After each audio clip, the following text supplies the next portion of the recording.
پیارے بچوں، تو کیسے ہیں آپ؟ آج ہم آپ کو سنانے جا رہے ہیں ایک مانو بلی کی کہانی۔ ایک تھی مانو بلی جو کسی کی چہیتی یا لاڈلی نہ تھی۔ اس نے شہر کے ایک کباڑ خانے میں آنکھ کھولی اور پھر اپنی ماں اور دوسرے بہن بھائیوں کے ساتھ مختلف جگہوں کی تبدیلی کے بعد ایک قصاب کی دکان کے پاس گندے نالے پر رہنے لگی۔ وہ ذرا سی بڑی ہوئی تو ایک دن اس کی بہن رانو بلی کو ایک بہت ہی پیاری سی بچی ایک بڑی سی کار میں بٹھا کر لے گئی، اور اس کا بھائی شانی بلّا ایک خون خوار کتے کے ہاتھوں دنیا سے رخصت ہو گیا۔ وہ ذرا بڑی ہوئی تو اس کی ماں اسے چھوڑ کر چلی گئی۔ مانو بلی کئی بار اپنی ماں کے پاس گئی، شاید اسے پہچان لے، لیکن وہ اسے ہمیشہ اجنبی بن کر ملتی اور مار پیٹ کر بھگا دیتی۔ مانو بلی نے بھی آہستہ آہستہ اپنی ماں کو بھلانا شروع کر دیا، یوں ہی گلیوں میں آوارہ پھرنے لگی۔ اچانک ایک دن اس نے اپنی بڑی بہن رانو بلی کو دیکھا جو ایک بہت بڑے سے لان میں گھاس پر بیٹھی دودھ پی رہی تھی۔ مانو بلی نے فوراً آگے بڑھی اور اسے پکارا۔ اس نے بھی بہن کو پہچاننے سے انکار کر دیا اور اپنے گھر سے نکال دیا۔ مانو بلی کا دل ٹوٹ گیا۔ وہ باہر نکلی تو ایک نہایت گندے بچے نے نشانہ لے کر پتھر اسے دے مارا۔ پتھر اس کی ٹانگ پر لگا اور وہ لنگڑا کر گر پڑی۔ بچے کے ساتھی اس کے اس سنہری کارنامے پر کہکے لگانے لگے۔ مانو بلی بڑی مشکل سے اٹھی اور اپنی زخمی ٹانگ کے ساتھ بھاگ کھڑی ہوئی کہ کہیں باقی بچے بھی پتھر لے کر اس پر اپنا نشانہ نہ آزمائیں۔ اسے انسانوں پر غصہ آنے لگا۔ وہ کس دیدہ دلیری سے ہم جیسے معصوم جانوروں پر ظلم کرتے ہیں اور انہیں کوئی کچھ نہیں کہتا۔ وہ اپنی زخمی ٹانگ کے ساتھ ایک گھر میں داخل ہوئی تو وہاں ایک مہربان بچے سے اس کا واسطہ پڑا۔ بچے کو اس کی حالت پر بہت ترس آیا۔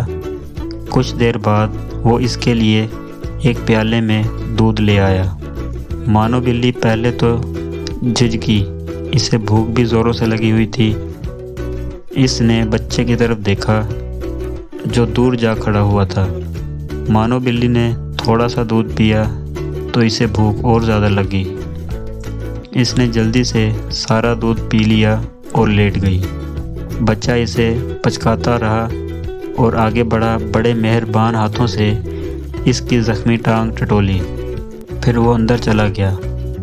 مانو بلی نے بھاگنے کا سوچا مگر اپنے اس نئے مہربان دوست کو چھوڑنے کو جی نہ چاہا۔ آخر بچہ آیا تو اس کے ہاتھ میں مرہم پٹی تھی۔ مرہم پٹی ہونے کے بعد مانو بلی کو کچھ سکون ہوا اور وہ سو گئی۔ اگلے دن بچہ اسے اپنے گھر کے اندر لے گیا۔ اس کے والدین بھی مانو بلی کو مہربان اور اچھا معلوم ہوئے، چنانچہ وہ جلد ہی اس گھر میں ایک گھر کی فرد کی طرح رہنے لگی۔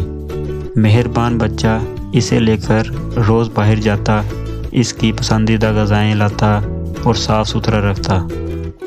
مانو بلی کا دل وہاں لگ گیا اور ان سب کی مہربانیوں کا صلہ اس نے یہ دیا کہ گھر میں سے تمام چوہوں کو گھر چھوڑنے پر مجبور کر دیا۔ لال بیگ اور دوسرے کیڑے مکوڑوں کو بھی اس نے ختم کر ڈالا۔ جب وہ آئی تھی چوہوں کی جان پر بنی ہوئی تھی، ان کا کوئی بھی حربہ کامیاب نہ ہوتا تھا۔ مانو بلی جھٹ انہیں پکڑ لیتی اور کھا جاتی۔ اچھا کھانا، آرام اور سب کی توجہ ملنے لگی تو مانو بلی آہستہ آہستہ کام چور ہونے لگی۔ کھا پی کر وہ سارا دن اور رات سوتی، اکثر چوری چھپے دودھ بھی پی لیتی، کبھی دوسری چیزیں بھی چپکے سے ہڑپ کر جاتی۔ زیادہ کھانے کی وجہ سے مانو بلی بہت موٹی ہو گئی تھی، چلنا پھرنا اس کے لیے دو بھر ہو گیا تھا۔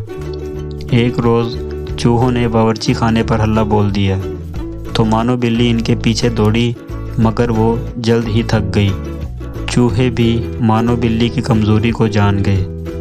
وہ ہر روز ادھر ادھر پھرتے اور مانو بلی انہیں کچھ بھی نہ کہتی کیونکہ وہ بہت موٹی ہو چکی تھی۔ دوڑنے سے اس کا سانس پھول جاتا اور وہ تھک جاتی۔ ایک دن اس نے گھر والوں کو کہتے ہوئے سنا کہ مانو بلی کو واپس چھوڑ دینا چاہیے کیونکہ یہ کسی کام کی نہیں رہی۔ اتنا سن کر اس کے ہوش اڑ گئے۔ اسے اپنی آوارہ گردی اور غریبی کے دن یاد آ گئے۔ اسے انسانوں کی خود غرضی پر غصہ آیا، لیکن قصور اس کا اپنا تھا۔ چنانچہ اگلے دن اس نے زیادہ کھانا پینا چھوڑ دیا اور باقاعدگی سے روزانہ دوڑنا اور بھاگنا اور ورزش کرنا شروع کر دی۔ سستی کاہلی چھوڑ کر کام کو اپنا کام سمجھا، اور جلد ہی وہ دوبارہ چوہوں کے خطرے کا نشانہ اور گھر والوں کی آنکھ کا تارا بن گئی۔